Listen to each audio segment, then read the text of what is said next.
HarperCollins and Harper Audio present Great Society, A New History by Amity Shlaes. Read by Terence Aselford.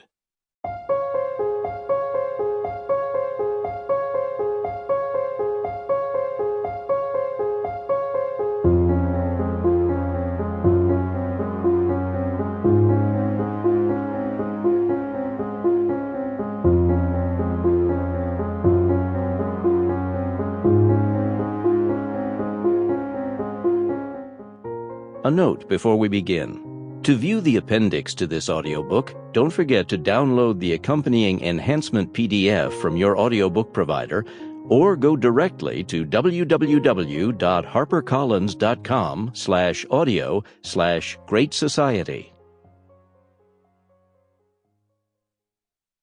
Nothing is new. It is just forgotten. Introduction. The Clash. Why not socialism? That was the question on the author's mind as he headed to Washington. He had secured an invitation to lunch with a high official in the new administration. The president had been in office 3 months, and he wanted new ideas to distinguish himself from his predecessor. Could the author bring up socialism at the lunch? The very word socialism had been toxic until recently. Socialism inspired murderous dictatorships in Russia and China. In America, red baiters called people socialist, sliming their targets and themselves in the process. The taboo was weakening, though. The author actually was a socialist, and proud of the fact. He came from a Catholic family, and the transition from old-time Catholic social service to government social service, and yes, socialism, felt natural to him. Socialism seemed no threat to a democracy as hardy as the United States. Party leaders in Scandinavia were socialists, and democracy thrived in Scandinavia. What's more, America was certainly prosperous enough to afford a vast experiment such as socialism. American unemployment was low and heading lower. American business boomed. As Stalin was said to have joked, America was the only country in the world that could afford communism.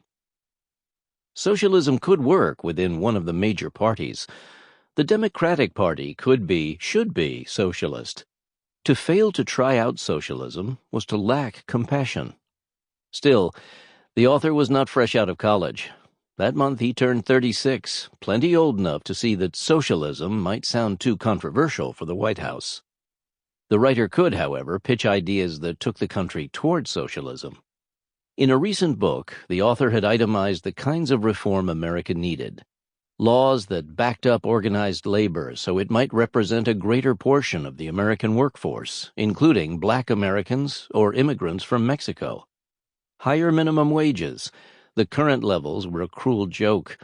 Minimum wages that covered more workers, even those who did not work in an office or full-time. A dramatic change in the training of bigoted policemen in the big cities. A reinvigoration of the poor so that they became a force in political life. America was a country made of classes, the author thought. It just didn't know it. The money was simply in the wrong hands. The writer wanted a tax system that captured the elusive wealth of the super-rich. The moment had come to level incomes in a systematic fashion. Poverty was the obvious lunch theme. Just days before, the president had tapped the author's host to lead a new campaign against poverty.